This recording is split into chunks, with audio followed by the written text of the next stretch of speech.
दोस्तों स्टॉक को समझने के कई सारे तरीके होते हैं। उनमें से दोस्तों एक क्लू काफी स्ट्रांग, काफी पावरफुल माना जाता है। और दोस्तों वो क्लू ये है कि प्रमोटर किन कंपनी में मतलब मजबूत पोजीशन बनाकर बैठे हुए हैं। अगर किसी भी कंपनी में प्रमोटर खुद ही 80%, 85%, 90% का अगर हिस्सेदारी खुद ही बनाकर रखते हैं तो दोस्तों उन कंपनियों पर आपको रिसर्च व स्टडी जरूर करनी चाहिए। बिकॉज दोस्तों ऐसी कंपनियां जो रहती है उनका फ्यूचर काफी ब्राइट हो सकता है। बिकॉज दोस्तों एक कंपनी के बारे में सबसे ज्यादा अगर किसी को पता रहता है तो वो दोस्तों प्रमोटर ही है। तो दोस्तों आज ऐसे ही कुछ कंपनियों के बारे में डिस्कस करेंगे जिनका दोस्तों मार्केट कैप छोटा है लेकिन प्रमोटर की जो हिस्सेदारी है वो काफी बड़ी है। तो दोस्तों वीडियो शुरू करेंगे लेकिन उससे पहले एक इंपॉर्टेंट डिस्क्लेमर देना चाहेंगे। ये video just for study purpose के लिए है, इन्फॉर्मेशन पर्पस के लिए है। मेरी तरफ से दोस्तों कोई बाय का या सेल का कॉल नहीं है। सबसे पहले दोस्तों कंपनी को देखेंगे। प्रमोटर के पास 83% का शेयर है। और दोस्तों किसी भी कंपनी में अगर प्रमोटर खुद ही 83% का हिस्सेदारी बनाकर रखते हैं तो दोस्तों वहां पर रिसर्च जरूर करना चाहिए। रिजर्व की बात करेंगे तो 1565 करोड़ का रिजर्व है। उसके मुकाबले में कर्जा देखेंगे तो 1291 करोड़ का कर्जा है। यानी कि दोस्तों इस कंपनी पर कर्जा भी काफी ठीक ठाक है। वहीं पर कंपनी का मार्केट कैप देखेंगे तो कंपनी दोस्तों एक स्मॉल कैप टाइप की कंपनी दिखेगी। और कंपनी का प्रोस देखेंगे तो दोस्तों पिछले 5 सालों का इनका जो प्रॉफिट का रफ्तार रहा है ये काफी दोस्तों शानदार रहा है। वहीं पर आरओई का इनका रिकॉर्ड देखेंगे पिछले 3 सालों का तो ये भी दोस्तों काफी शानदार रहा है, ये भी काफी पॉजिटिव ही रहा है। वहीं पर कॉन्स की बात करेंगे तो दोस्तों कंपनी प्रॉफिट तो बना रही है लेकिन अपने निवेशकों को डिविडेंड नहीं दे रही है। वहीं पर कंपनी देखेंगे और इंटरेस्ट कॉस्ट का भी हाई होना है दोस्तों, ये भी एक कंपनी के लिए कौन का फैक्टर जरूर बनता है। वहीं पर कंपनी का नाम की बात करेंगे, PN Gadgil jewellers limited company का नाम है। तो दोस्तों इंटरेस्टिंग कंपनी है, ज्वेलरी सेक्टर में दोस्तों ये कंपनी काम करती है। तो आपको इस कंपनी पर भी रिसर्च जरूर करनी चाहिए। वहीं पर दोस्तों दूसरी कंपनी को देखते हैं तो यहाँ पर प्रमोटर के पास 79.94% का हिस्सेदारी है। यानी कि दोस्तों प्रमोटर के पास लगभग 80% का शेयर है। और दोस्तों कोई भी प्रमोटर जो मैक्सिमम परसेंटेज हिस्सा मतलब शेयर का रख सकता है वो दोस्तों 75% होता है। तो 75% से भी ज्यादा इस कंपनी में प्रमोटर खुद ही होल्डिंग बना कर रखे हुए हैं। तो यहाँ पर भी दोस्तों आपको रिसर्च जरूर करना चाहिए। और कंपनी दोस्तों एक डेप्थ फ्री कंपनी है, यानी कि दोस्तों कंपनी के पास कर्जा कुछ भी नहीं है। वहीं पर कंपनी का मार्केट कैप देखेंगे तो कंपनी का मार्केट कैप काफी छोटा है। और दोस्तों कंपनी लगभग डेप्थ फ्री है और आरओई का रिकॉर्ड काफी अच्छा रहा है। वहीं पर दोस्तों कंपनी का बुक वैल्यू काफी महंगा मतलब महंगे बुक वैल्यू पर कंपनी ट्रेड कर रही है। और ये भी कंपनी डिविडेंड नहीं दे रही है। क्राइजेक करके कंपनी का नाम है। और दोस्तों छोटी कंपनियां अपने निवेशकों को डिविडेंड नहीं देती हैं बिकॉज दोस्तों उस पैसे को उनको अपना जो बिजनेस रहता है उसको बढ़ाने में लगाती है। तो छोटी कंपनियां जो रहती है वो डिविडेंड देना पसंद नहीं करती है।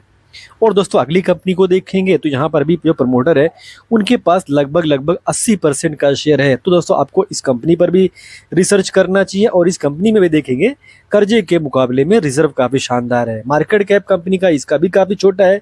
तो इसका मतलब है कि कंपनी का मतलब इस कंपनी में आपको रिस्क देखने को मिलेगा। वहीं पर दोस्तों कंपनी का प्रोस देखेंगे तो कंपनी का जो आरओई का ट्रैक रिकॉर्ड रहा है ये पिछले 3 सालों का काफी अच्छा खासा रहा है।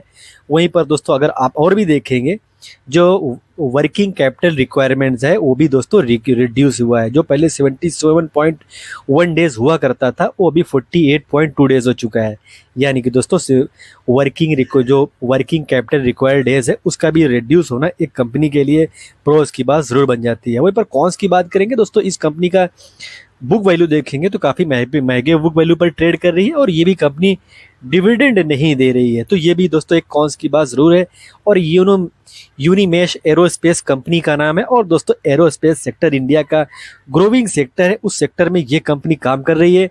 तो दोस्तों इस कंपनी का भी फ्यूचर काफी इंटरेस्टिंग नजर आता है। तो आपको इस कंपनी पर भी रिसर्च करनी चाहिए, इस कंपनी पर भी आपको स्टडी जरूर करनी चाहिए। वहीं पर दोस्तों अगली कंपनी को देखेंगे तो यहाँ पर दोस्तों जो प्रमोटर है वो लगभग 90% के आसपास का हिस्सा बनाकर रखे हुए हैं। अगर किसी भी कंपनी में लगभग 90% का हिस्सा अगर प्रमोटर रखते हो तो दोस्तों उस कंपनी में काफी बड़ा मतलब चांस रहता है कि फ्यूचर में ये काफी कुछ बड़ा कर सकती है। अब करेगी नहीं करेगी ऐसा दोस्तों कोई फिक्स रूल नहीं होता है, ना तो कोई गारंटी होता है कि प्रमोटर के पास 90% का हिस्सा है इसका मतलब है कि ये कंपनी फ्यूचर में भागती हुई नजर आएगी। आपको जस्ट फॉर स्टडी जरूर करना चाहिए कि क्या रीजन है कि कंपनी के पास प्रमोटर जो प्रमोटर है वो 90% के आसपास का शेयर बनाकर रखे हुए हैं। तो ऐसी कंपनी पर दोस्तों रिसर्च करना चाहिए। वहीं पर कर्जे के मुकाबले में रिजर्व देखेंगे तो ये कम है। वैसे भी दोस्तों इस कंपनी का जो बिजनेस है उसके लिए मतलब कर्जा लेना पड़ता है।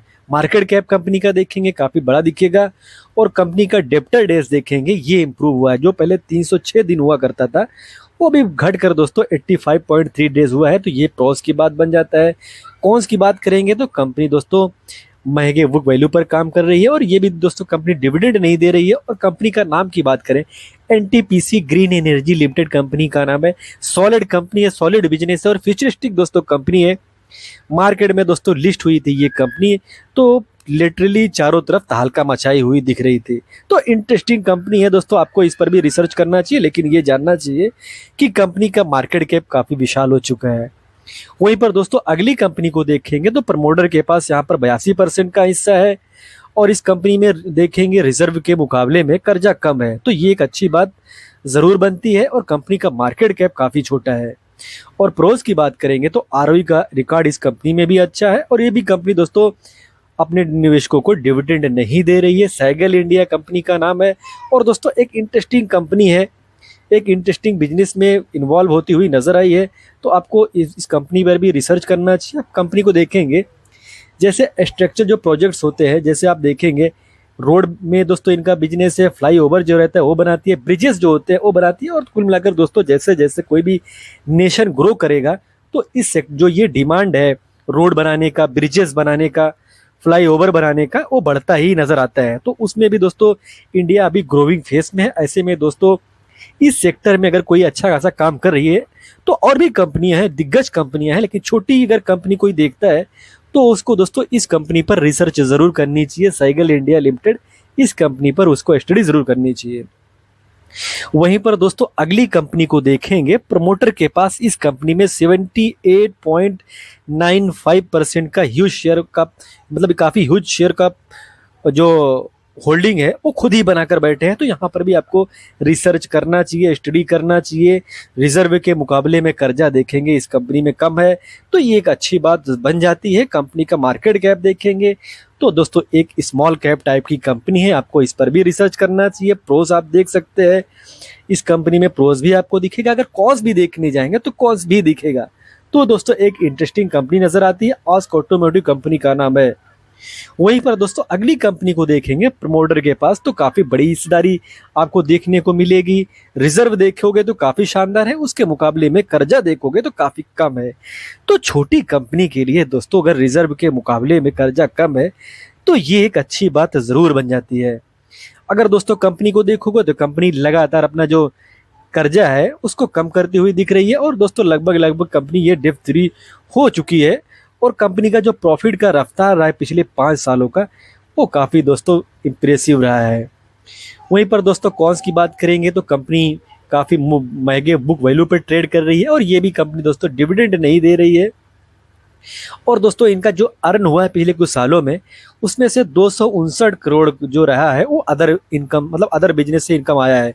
तो दोस्तों ये एक अच्छी बात नहीं होती है, बिकॉज दोस्तों जो कंपनी जिस फील्ड में काम करती है उसी फील्ड से रेवेन्यू आता है तो वो अच्छा बात माना जाता है। अगर कंपनी दूसरे किसी अदर सेगमेंट से मतलब कैश जनरेट करती है, इनकम निकालती है, तो ये अच्छी बात कंपनी के लिए नहीं माना जाता है।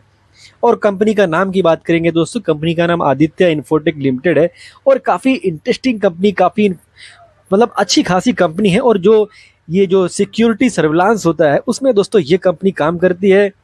जो सीसीटीवी होते हैं उसमें ये कंपनी काम करती है, राउटर में होते हैं उसमें ये बनाती है। और भी जो दोस्तों मतलब सिक्योरिटी सर्विलांस से रिलेटेड जो और प्रोडक्ट होते हैं, छोटे छोटे प्रोडक्ट होते हैं, उसमें भी दोस्तों इस कंपनी का काम है। और कंपनी को आप देखेंगे, इनका जो ब्रांड जो काफ़ी फेमस है वो दोस्तों CP प्लस है। आपने CP प्लस का कैमरा देखा होगा, वो दोस्तों यही कंपनी बनाती है। और दोस्तों अगली कंपनी को देखेंगे तो इसका भी शेयर होल्डिंग पैटर्न काफ़ी इंटरेस्टिंग नजर आएगा। इसमें प्रमोटर के पास बड़ी हिस्सेदारी दिखेगी, FIs दिखेंगे, DIs दिखेंगे। गवर्नमेंट तो बहुत कम, ना के बराबर है, ना के बराबर का गवर्नमेंट है भी नहीं। पब्लिक के पास आप देखिए तो बहुत ही कम हिस्सेदारी है। इसका मतलब है कि दोस्तों जो शेयर का हिस्सा है वो मजबूत स्ट्रॉन्ग हैंड में है। तो आपको ये चीज़ जानना होगा कि पब्लिक के पास काफ़ी कम हिस्सेदारी है। रिजर्व के मुकाबले में कर्जा देखेंगे काफ़ी कम नजर आएगा। और करंट प्राइस देखेंगे तो 405 का है। और दोस्तों कंपनी लगभग डेप्थ फ्री है और महंगे बुक वैल्यू पर ये भी काम करती हुई नजर आ रही है। आप देखेंगे तो कंपनी का जो आरओई का रिकॉर्ड रहा है पिछले 3 सालों का, ये अच्छा नहीं रहा है। ये कॉज की बात बन जाती है। जो अर्निंग इस कंपनी ने किया है उसमें से 36 करोड़ दोस्तों अदर इनकम से बनाया है। वहीं पर दोस्तों डिबेटर डेज का इंक्रीज होना ये भी कंपनी के लिए अच्छी बात नहीं है। और दोस्तों कंपनी का नाम की बात करेंगे तो एलन बेरी इंडस्ट्रियल कंपनी का नाम है। और दोस्तों अभी हाल फिलहाल दोस्तों ये कंपनी लिस्ट हुई है, तो आपको इस पर भी स्टडी करनी चाहिए, ट्रैक करना चाहिए। तो एक इंटरेस्टिंग कंपनी ये भी नजर आती है। और दोस्तों नेक्स्ट कंपनी को देखोगे तो इसमें प्रमोटर के पास 95.73% का काफ़ी मजबूत होल्डिंग है। और उसके मुकाबले में पब्लिक को देखेंगे तो पब्लिक के पास काफ़ी कम शेयर है, यानी कि दोस्तों मैक्सिमम जो शेयर का हिस्सा है वो प्रमोटर के पास ही है। और कंपनी का मार्केट कैप देखेंगे तो कंपनी का मार्केट कैप बहुत छोटा है, यानी कि दोस्तों जो रिस्क का फैक्टर है वो नेक्स्ट लेवल का है। तो ऐसी कंपनी पर दोस्तों आपको रिसर्च करनी चाहिए, स्टडी करनी चाहिए, लेकिन दोस्तों आपको काफ़ी सतर्क रहना चाहिए, बिकॉज दोस्तों ये कंपनी काफ़ी ज़्यादा रिस्की नज़र आती है। कंपनी का नाम की बात करेंगे तो कंपनी का नाम हीरा ऑटोमोबाइल्स लिमिटेड है। छोटी कंपनी है तो आपको इस पर भी रिसर्च करनी चाहिए। वहीं पर दोस्तों अगली कंपनी को अगर आप लोग देखते हो तो प्रमोटर के पास 94.72% का हिस्सेदारी है। कंपनी का मार्केट कैप काफ़ी विशाल है, यानी कि दोस्तों एक लार्ज कैप टाइप की कंपनी है। IDBI बैंक लिमिटेड कंपनी का नाम है। वहीं पर नेक्स्ट कंपनी को देखोगे तो प्रमोटर की पोजीशन यहाँ पर भी काफ़ी बड़ा ही दिखेगा, मार्केट कैप भी बड़ा दिखेगा। हुंडई मोटर्स इंडिया लिमिटेड इस कंपनी का नाम है। वहीं पर नेक्स्ट कंपनी को देखते हो तो यहाँ पर भी प्रमोटर के पास 86% का शेयर दिखेगा, मार्केट कैप इसका भी काफ़ी ह्यूज दिखेगा। IRFC करके कंपनी का नाम है, तो ये भी दोस्तों इंटरेस्टिंग कंपनी है। वहीं पर अगली कंपनी को देखते हो तो 78% का शेयर है प्रमोटर के पास है। मार्केट कैप देखोगे एक स्मॉल कैप टाइप की कंपनी दिखेगी। हैप्पी फॉर्जिंग करके कंपनी का नाम है दोस्तों। तो दोस्तों आपको इन कंपनियों पर भी रिसर्च करना चाहिए, बिकॉज दोस्तों कंपनियां काफ़ी इंटरेस्टिंग नज़र आती है, कंपनियां सॉलिड नज़र आती हैं। छोटी कंपनियां हैं लेकिन काफ़ी इंटरेस्टिंग नज़र आती हैं। तो आपको इन कंपनियों पर भी रिसर्च करना चाहिए, इन कंपनियों पर भी आपको स्टडी ज़रूर करनी चाहिए। आप श्री लोटस को देखोगे तो दोस्तों ये भी कंपनी काफ़ी इंटरेस्टिंग नज़र आती है। मुंबई बेस्ड दोस्तों ये कंपनी है। और जो डेवलपर सेक्टर है, डेवलपिंग सेक्टर है, उसमें दोस्तों ये कंपनी काम करती हुई नज़र आती है। तो ये भी स्ट्रॉन्ग कंपनी है, काफ़ी सॉलिड इस कंपनी का बिजनेस हो रहा है। आप देखेंगे जो दोस्तों प्रीमियम लग्जरियस जो रेसिडेंशियल होते हैं वो दोस्तों ये कंपनी बनाती है। और इन बिजनेस देखेंगे काफ़ी शानदार ही दिखेगा। तो आपको इस पर भी रिसर्च करना चाहिए। अगली कंपनी को देखोगे तो प्रमोटर के पास 81% का शेयर है, मार्केट कैप छोटा है। HMA एग्रो इंडस्ट्रियल कंपनी का नाम है। तो आपको इन कंपनियों पर भी रिसर्च ज़रूर करनी चाहिए। आप अगली कंपनी को देखोगे तो यहाँ पर भी प्रमोटर के पास काफ़ी बड़ी हिस्सेदारी देखने को मिलेगी। GK एनर्जी कंपनी का नाम है। दूसरी कंपनी को देखोगे इसका मार्केट कैप छोटा है। फ्लेयर राइटिंग देखोगे इस कंपनी का नाम है। दोस्तों आपको इन कंपनी पर रिसर्च करना चाहिए, इन कंपनी पर स्टडी करना चाहिए। दोस्तों एक डिस्क्लेमर देना चाहेंगे, I am not suggest advice. कुछ भी बात स्वीकार करते हो उससे पहले अपने फाइनेंशियल एडवाइस से बात कीजिए, डिस्कस कीजिए, सलाह कीजिए। दोस्तों देने की कॉल लीजिए। आपको वीडियो इन्फॉर्मेटिव लगी हो तो वीडियो को लाइक कमेंट शेयर करें और चैनल को सब्सक्राइब ना किया हो सब्सक्राइब दोस्तों जरूर कर ले। मिलते हैं किसी नए वीडियो में एक नए टॉपिक के साथ। तब तक के लिए दोस्तों हैप्पी इन्वेस्टिंग।